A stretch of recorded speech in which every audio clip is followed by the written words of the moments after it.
ओम नमः शिवाय। नमस्कार दोस्तों, स्वागत है आप सभी का एक बार फिर से आपके अपने यूट्यूब चैनल खुशहाल ज़िंदगी में। दोस्तों आज हम बात करेंगे कार्तिक स्नान के विधि के बारे में। कार्तिक स्नान कब से कब तक रहेगा इस बार, और स्नान की क्या विधि है, इस दौरान आपको कौन से नियमों का पालन करना चाहिए, कार्तिक स्नान किस दिन से आपको आरंभ करना है, कौन कौन से लोग कार्तिक स्नान कर सकते हैं, इस दौरान हमें क्या क्या सावधानियां रखनी चाहिए, ये पूरी जानकारी आज के वीडियो में हम आपको देने वाले हैं। वीडियो को अंत तक जरूर देखिएगा। वीडियो को आरंभ करने से पहले एक ही रिक्वेस्ट है आपसे कि वीडियो को लाइक कर दीजिए, और अगर चैनल पे पहली बार आए हैं तो चैनल को सब्सक्राइब अवश्य करें। साल 2023 में कार्तिक स्नान का प्रारंभ 28 अक्टूबर साल 2023 से हो रहा है, क्योंकि आज के दिन अश्विन मास के स्नान दान की पूर्णिमा है। पूर्णिमा में स्नान दान का विशेष महत्व है, तो आज ही के दिन से आपको स्नान दान की विधि जो है कार्तिक महीने की वह आरंभ कर देनी है।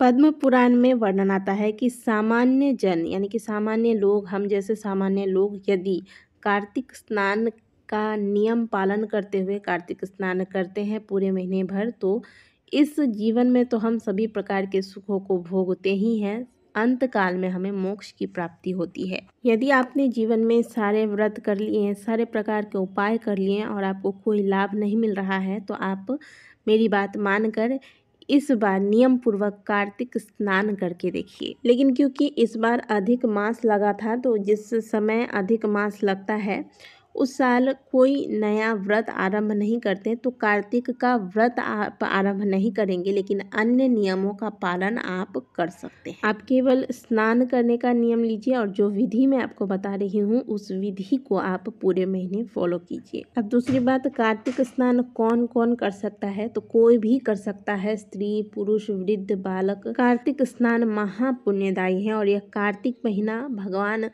विष्णु को समर्पित है। भगवान विष्णु को सभी महीनों में कार्तिक का महीना अत्यंत ही प्रिय है। कहा जाता है कि भगवान विष्णु इस समय जल में निवास करते हैं, इसलिए कार्तिक स्नान का महत्व और अधिक बढ़ जाता है। साथ ही दीप दान का भी इस महीने में विशेष महत्व है। अब यह स्नान आपको करना कब है, कितने बजे स्नान करना है, इसमें शास्त्र बताते हैं कि तारों के छांव के नीचे, यानी कि जब आसमान में तारे हों उसी वक्त आपको जागकर कार्तिक स्नान करना चाहिए। यही कार्तिक स्नान का सही विधि है। और यह स्नान पवित्र नदियों में जाके किया जाता है, लेकिन अब हर कोई तो नदी जा नहीं सकते। हमारे घर के आसपास नदी है नहीं, और अगर कोई नदी है भी तो हो सकता है कि वो नदी बहुत गंदा हो, ऐसा नदी हो कि जिसमें आप डुबकी लगा ही नहीं सकते। तो सूर्योदय से पहले उठ जाइएगा, 4 बजे करीब आप उठ जाइएगा। उठने के बाद घर में जो आप स्नान करते हैं इसी जल में गंगा जल डालकर फिर इस जल से आप स्नान करें। स्नान करने के लिए ये भी नियम है कि आपको गर्म जल का प्रयोग नहीं करना है, आप हल्का ठंडा पानी से ही स्नान करेंगे। स्नान के दौरान आप साबुन शैम्पू का भी प्रयोग नहीं करेंगे। स्नान करने के बाद तुलसी पूजन का विशेष महत्व है, तो स्नान करने के बाद आप तुलसी पूजन करें। तुलसी पूजन कैसे करना है, आपको तुलसी जी को जल अर्पित करें, पुष्प अर्पित करें, तुलसी जी को पीला चंदन लगाएं, और माँ को सिंदूर नहीं लगाया जाता है। तुलसी विवाह वाले दिन ही केवल तुलसी जी को सिंदूर लगाया जाता है। तो आपको वो जो लाल रोली वाला चंदन आता है वो आप ले लीजिए, या फिर पीला चंदन ले लीजिए। इससे माता को तिलक लगाइए, और साथ में घी का दीपक, एक दीपदान प्रतिदिन करने का संकल्प लीजिएगा तुलसी जी के समक्ष। तो एक घी का दीपक लगाएं तुलसी जी के समक्ष, और फिर तुलसी जी की आरती करें, तुलसी जी की परिक्रमा करें 7 बार ओम नमो भगवते वासुदेवाय मंत्र बोलते हुए, या इस मंत्र को आप याद कर लीजिए, महाप्रसाद जननी सर्व सौभाग्य वर्धिनी आदि व्याधि हरा नित्यम तुलसी त्वम नमोस्तुते। इस मंत्र का जाप करते हुए माता को जल अर्पित करें। पुष्प अक्षत इत्यादि अर्पित करने के बाद कुछ आप भोग, मीठा मिश्री या फिर बतासा, कुछ भी भोग स्वरूप माता के समक्ष एक प्लेट में रख दें। एक घी का दीपक लगाएं और 7 बार इस तुलसी जी की परिक्रमा लगा लें। इसके बाद आप कार्तिक मास की जो भी कथा वगैरह है वह आप दिन में कभी भी श्रवण करते रहें, लेकिन पूजन आपको सूर्योदय से पहले ही कर लेना है, यानी कि 4 से 4:30, लास्ट आप 5 बजे तक यह पूजन कर लें। अब तुलसी जी को जल देने के बाद बात आती है कि क्या हम सूर्य देव तो उस वक्त दिखते नहीं हैं, तो क्या हम सूर्य देव को जल नहीं दे सकते? बिल्कुल आप दे सकते हैं।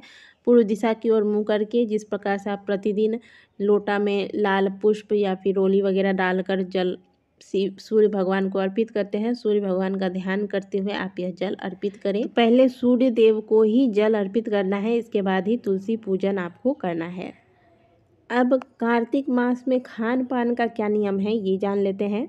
चाहे आप व्रत रखते हैं या नहीं रखते हैं, कार्तिक महीने में आपको इन चीज़ों का सेवन नहीं करना है, जैसे कि मसूर की दाल, बैगन, मूली, इन चीज़ों का सेवन करना मना है, वर्जित है। कार्तिक मास में हो सके तो भूमि पर शयन करें, और अगर भूमि पर शयन नहीं कर सकते क्योंकि अभी ठंड धीरे धीरे बढ़ता जा रहा है, तो ठंड से बहुत से लोगों को समस्याएं होती है, तो आप बिस्तर पर से गद्दा हटा दें, इस पर एक पतली सी चादर बिछाकर फिर आप इस पर शयन कर सकते हैं।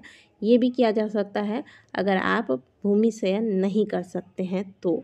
दूसरी बात, कई लोग का सवाल आता है क्या गर्म पानी से स्नान कर सकते हैं, क्योंकि बहुत सुबह रहता है और उस समय हल्की ठंड भी रहती है।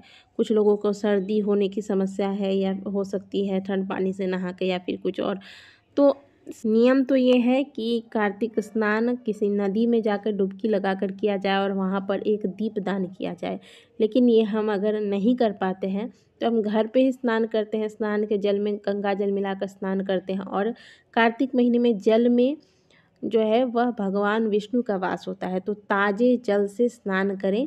ताज़े जल से जब आप स्नान करेंगे तो बहुत ज़्यादा ठंड भी आपको नहीं लगेगी, ये शास्त्र कहते हैं। लेकिन अगर आपको बहुत ज़्यादा समस्या हो रही है, अब ऐसा ना हो कि आपने 1-2 दिन ठंडे पानी से स्नान किया, इसके बाद आप बीमार पड़ गए, बाकी महीना आप तुलसी पूजन कर ही ना पाए, इसलिए आप ऐसा भी कर सकते हैं कि थोड़ा सा, बहुत ज़्यादा नहीं, थोड़ा सा बस ठंडक जो है, पानी के ठंडक जो है वह समाप्त हो जाए, ऐसा हल्का गुनगुना पानी लेकर स्नान कर लें।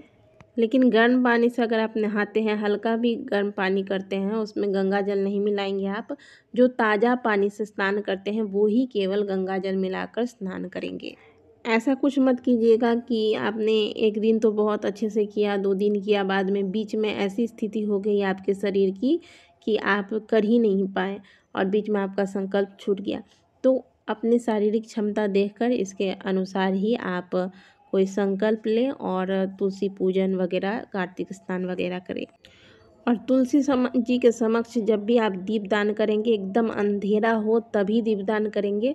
इसके अलावा अगर आपको किसी दिन लेट हो जाता है तो दीपदान का कोई महत्व नहीं रह जाता। इसीलिए मैंने आपको कहा कि 4 से 4:30 बजे तक अंधेरा रहता है, इसी बीच आपको तुलसी पूजन कर लेना है, ठीक है।